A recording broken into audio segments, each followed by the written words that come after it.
اللہ تعالیٰ جل شانہ نے کتاب حکمت قرآن مجید میں ارشاد فرمایا کہ یا ایھا الذین آمنوا توبوا الی اللہ توبۃ نصوحا، اے ایمان والو اللہ کی طرف توبہ کرو، اور توبہ بھی توبۃ نصوح، سچے دل کے ساتھ توبہ کرو۔ اللہ تعالیٰ نے ہمیں زندگی عطا فرمائی ہے، اور اس نے ہمیں یہ حکم دیا ہے کہ ہمیں اس نے جو زندگی دی ہے ہم اپنی زندگی کو اس کے حکم کے مطابق گزاریں۔ اللہ تعالیٰ نے ہماری سرشت میں خواہشات کو رکھا ہے، اور جب یہ خواہشات عقل پر غالب ہوتی ہیں تو پھر انسان گناہ کرتا ہے، انسان اللہ کی نافرمانی کرتا ہے، اللہ کے احکامات کا انکار کرتا ہے۔ لیکن اللہ کا یہ کتنا بڑا احسان ہے کہ اس نے توبہ کا دروازہ کھلا رکھا ہے۔ یا ایھا الذین آمنوا توبوا الی اللہ توبۃ نصوحا، اے ایمان والو اللہ کی طرف توبہ کرو، اور توبہ بھی توبۃ النصوح، سچے دل کے ساتھ توبہ کرو۔ یہ جو 15 شعبان کی رات ہے یہ توبہ کرنے والی رات ہے، اللہ سے بخشش اور استغفار طلب کرنے والی رات ہے، اللہ تبارک و تعالیٰ سے اپنے گناہوں کی بخشش مانگنے کی رات ہے، اپنے گناہوں پر گڑ گڑانے کی رات ہے۔ مولا کائنات رضی اللہ تعالیٰ عنہ روایت کرتے ہیں، اور یہ حدیث موجود ہے ابن ماجہ میں، اور حدیث نمبر ہے 1379۔ اللہ اس دنیا کے اوپر نزول اجلال فرماتا ہے، اور اللہ جل شانہ اپنے بندوں سے ندا فرماتا ہے کہ ہے کوئی شخص جو میرے سے بخشش طلب کرے، ہے کوئی روزی مانگنے والا، ہے کوئی رزق مانگنے والا۔ اسی طرح ایک حدیث جو سیدہ عائشہ رضی اللہ تعالیٰ عنہ سے مروی ہے، ابن ماجہ کی حدیث نمبر ہے 1390۔ حضور علیہ السلام نے ارشاد فرمایا کہ اس رات کو اللہ تبارک و تعالیٰ قبیلہ بنو کلب کی بکریوں کے بالوں کے برابر بندوں کی بخشش فرما دیتا ہے۔ توبہ زبانی کلامی نہیں ہوتی، بلکہ توبہ سچے دل سے کی جاتی ہے، اور جب سچے دل سے توبہ کر لی جائے تو پھر وہ گناہ دوبارہ نہیں کیا جاتا۔ یہ نہ ہو کہ اس رات میں ہم زبانی کلامی توبہ تو کر لیں، توبہ اور استغفار پڑھ لیں اور لاتعداد مرتبہ پڑھ لیں، لیکن ہم پھر وہیں کے وہیں کھڑے رہیں، تو یہ سچی توبہ نہیں ہوگی۔ وہ کیا کہا تھا حضرت مہانی نے، برسات کے آتے ہی توبہ نہ رہی باقی، برسات کے آتے ہی توبہ نہ رہی باقی، بادل جو نظر آئے بدلی میری نیت بھی۔ تو یہ نہ ہو کہ توبہ کچھ وقت کے لیے اور کچھ دنوں کے لیے ہو، بلکہ ساری زندگی کے لیے اپنے آپ کو کبیرہ گناہوں سے بچانے کا نام توبہ ہے۔ اب توبۃ النصوح کیا ہے، اس کے حوالے سے مختلف اقوال ہیں۔ امام قرطبی نے تفسیر قرطبی میں لکھا کہ توبہ کی 4 شرائط ہیں۔ سب سے پہلے نمبر پہ ہی الندم بالقلب۔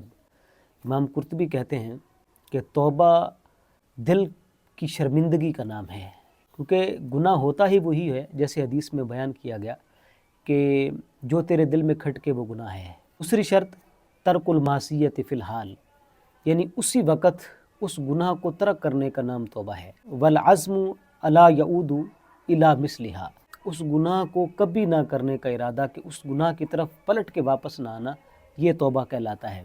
اور چوتھے نمبر پہ وَأَن يَكُونُوا ذَلِكَ حَيٌّ مِّنَ اللَّهِ، اور جو توبہ کی ہے، پکا ارادہ کیا ہے، توبہ کرنے کی نیت کی ہے، جو دل میں شرمندگی ہوئی ہے، وہ کسی کو دکھانے کے لیے نہ ہو، یا کسی خوف کی وجہ سے، یا صحت کے خراب ہونے کی وجہ سے کہ میری صحت خراب ہو جائے گی، یا کسی کا خوف ہو، یا لوگ کیا کہیں گے، توبہ اس وجہ سے نہ ہو، بلکہ وہ صرف اور صرف اللہ کی حیا کی وجہ سے ہو، کہ بندے کو اپنے رب سے حیا آئے کہ یار میں اپنے رب کی نافرمانی کر رہا ہوں۔ تو جو بندہ رب سے حیا کرتے ہوئے توبہ کرے گا تو وہ اصل توبہ ہے۔ امام ابن کثیر نے تفسیر کبیر میں ایک اور بھی شرط بیان کی ہے کہ اگر کسی کا حق مارا ہو، کسی کا حق غصب کیا ہو، حقوق العباد میں سے جب تک وہ پورے نہ کر لیے جائیں تو پھر بھی توبہ مکمل نہیں ہوگی۔ حضرت معاذ بن جبل نے حضور علیہ السلام سے سوال کیا کہ حضور توبۃ النصوح کیا ہے؟ تو نبی کریم علیہ السلام نے ارشاد فرمایا کہ توبۃ النصوح یہ ہے کہ گناہ کو ترک کرنے کے بعد گناہ کی طرف پلٹنا اتنا مشکل ہو، جس طرح تھن سے یا کھیری سے دودھ نکال لیا جاتا ہے تو اس دودھ کا کھیری میں واپس پلٹنا مشکل ہوتا ہے۔ تو حدیث میں توبۃ النصوح سے مراد یہ ہے جنید بغدادی علیہ رحمہ کا میں نے ایک قول پڑھا. حضرت جنید بغدادی علیہ رحمہ فرماتے ہیں، آپ فرماتے ہیں کہ جو گناہ کیا تھا جب اس کو چھوڑ دیا تو اب اس گناہ کا دل میں خیال ہی پیدا نہ ہو. ایک تو ہے نا کہ گناہ کرنا تو درکنار ہے، پھر اس گناہ کا خیال بھی پیدا نہ ہو. چونکہ جو بندہ توبہ کرتا ہے تو وہ اللہ کی محبت میں کرتا ہے، اور جسے اپنے رب سے محبت ہو، اللہ سے محبت ہو، تو پھر ما سوا اللہ کے اس کے دل میں کسی کا خیال پیدا ہی نہ ہو، نہ اس کے ذہن میں کسی کا خیال پیدا ہو اپنے رب کے علاوہ، اور نہ دل میں اپنے رب کے علاوہ کسی کا خیال پیدا ہو.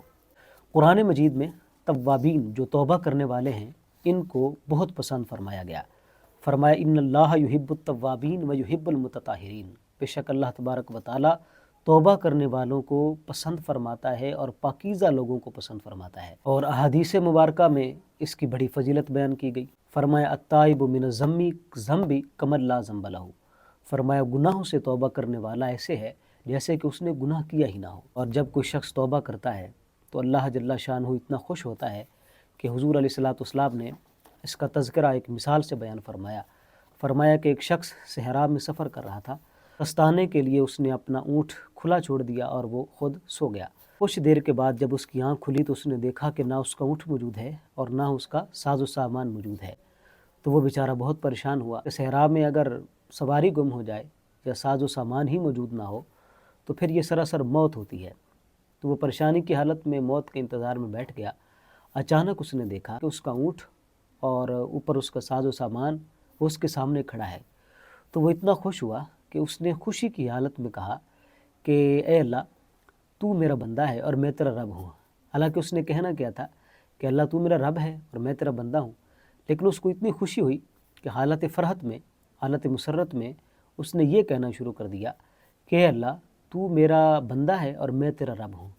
تو حضور نے فرمایا کہ جس طرح اس شخص کو جب اونٹ ملا اور اس کو اس کا ساز و سامان مل گیا تو اس پہ یہ اتنا خوش ہوا کہ اس نے جو بولنا تھا وہ ہی نہ بول سکا.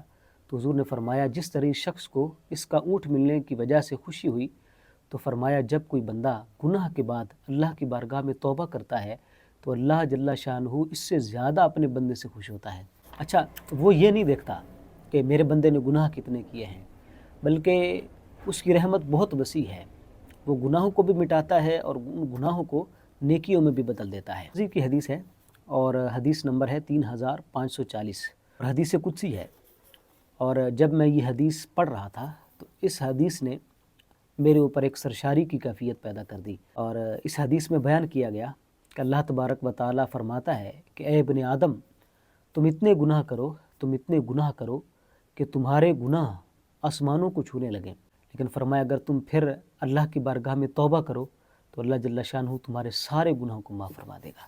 گر روزے گناہت بر فلک شد، گر روزے گناہت بر فلک شد، اگر تیرے گناہ آسمانوں تک بھی پہنچ جائیں، اگر تیرے گناہ آسمانوں تک بھی پہنچ جائیں، تو نو امید از کرم ہائے خدا مشو، تو پھر بھی تو اللہ کی رحمت سے نا امید نہ ہونا، اللہ کی بارگاہ میں توبہ کرنا، اللہ تیرے سارے گناہوں کو معاف کر دے گا. یہ مسلم کی حدیث ہے اور حدیث نمبر ہے 2749.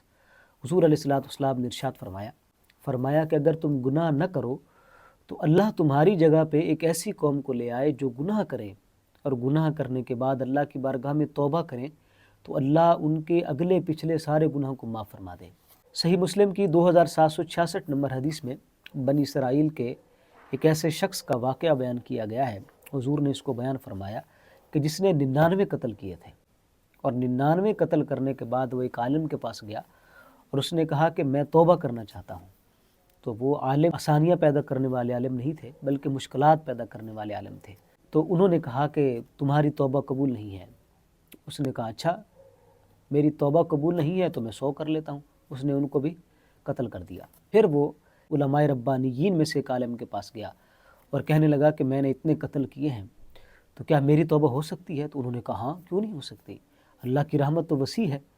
اور پھر انہوں نے کہا کہ تو یہ فلاں بستی میں چلا جا اور وہاں پہ نیک لوگ رہتے ہیں، تو توبہ بھی کر لے اور ان کے پاس بھی چلا جا. تو جو حدیث کا مفہوم ہے وہ یہ ہے کہ اس سچی توبہ کی وجہ سے اللہ تبارک و تعالیٰ نے اس کے گناہوں کو معاف فرما دیا.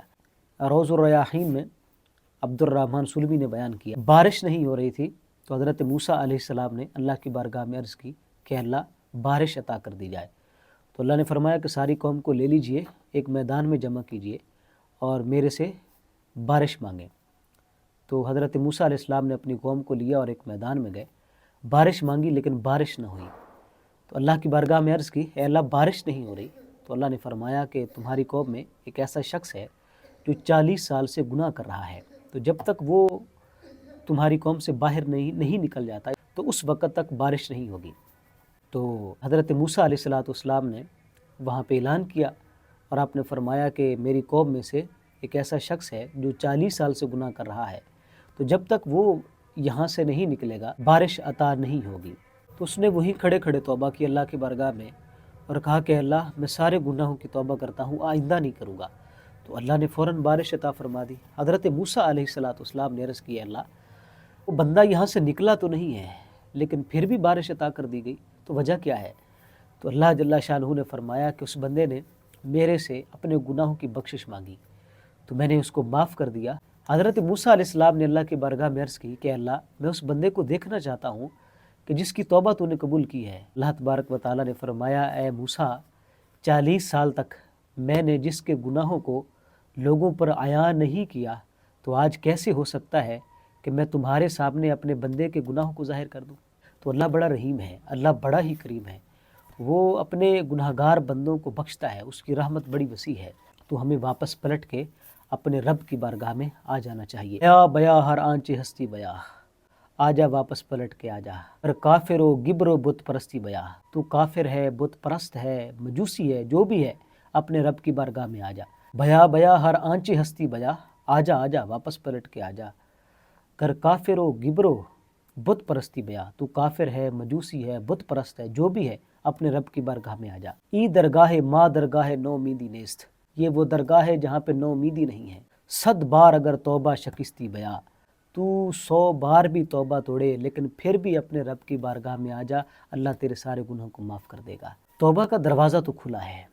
بصد امید می روم از درگہت کے باز، میں 100 امیدوں کے ساتھ تیرے در پہ آتا ہوں، گر 100,000 توبہ شکستم ہنوز است، اگرچہ میں 1000 بار توبہ بھی توڑوں تو پھر بھی میں تیری بارگاہ میں آتا ہوں، اگر میں 1,00,000 بار بھی توبہ توڑ دوں تو اللہ پھر بھی تیرا در کھلا ہے۔ یار اور کون ہے جو ہمیں معاف کرے؟ ہم کسی بندے سے تھوڑی معافی مانگ رہے ہیں، ہم کریم رب سے معافی مانگ رہے ہیں، وہ جو رحیم ہے، وہ جو کریم ہے، وہ جو ہمارا رب ہے، وہ جس نے ہمیں پیدا کیا ہے۔ شیخ سعدی شیرازی نے کہا تھا بندائی تو بدم گناہگار بدم، بندائی تو بدم گناہگار بدم، کہا کہ میں تیرا بندہ ہوں اور بڑا ہی گناہگار ہوں، میں تیرا بندہ ہوں اور گناہگار بندہ ہوں، گر بے درگاہے تو نیم کجا روم، اگر میں تیرے در پہ نہیں آؤں گا تو پھر کس کے در پہ جاؤں گا؟ تو ہمیں موت سے پہلے توبہ کرنی ہوگی، قبل اس سے کہ وہ وقت آئے کہ جب ہماری سانسیں اٹک رہی ہوں، تو اس وقت اگر ہم توبہ کریں گے تو وہ توبہ قابل قبول نہیں ہے۔ ترمذی کی حدیث ہے 3537، حضور نے ارشاد فرمایا ان اللہ یقبل توبۃ العبد ما لم یغرغر، جب سانس حلق میں اٹک جاتی ہے تو پھر بندے کی توبہ کو قبول نہیں کیا جاتا۔ سورۃ النساء کی آیت ہے، اللہ فرماتا ہے لیست التوبۃ للذین یعملون السیئات حتی اذا حضر احدهم الموت قال انی تبت الآن، سورۃ النساء کی آیت نمبر 18 ہے۔ فرمایا توبہ ان لوگوں کی نہیں ہے جو گناہ کرتے ہیں اور جب ان کا موت کا وقت آتا ہے تو پھر وہ کہتے ہیں کہ اب ہم توبہ کریں، تو وہ توبہ قابل قبول نہیں ہے۔ توبہ وہی قابل قبول ہے جو وقت پہ ہو، صدا عیش دوران دکھاتا نہیں، گیا وقت پھر ہاتھ آتا نہیں، وقت پر کافی ہے ایک قطرہ بھی آب خوش ہنگام کا، جل گیا جب کھیت تو می برسا پھر کس کام کا۔ وآخر الدعوانا ان الحمد للہ رب العالمین۔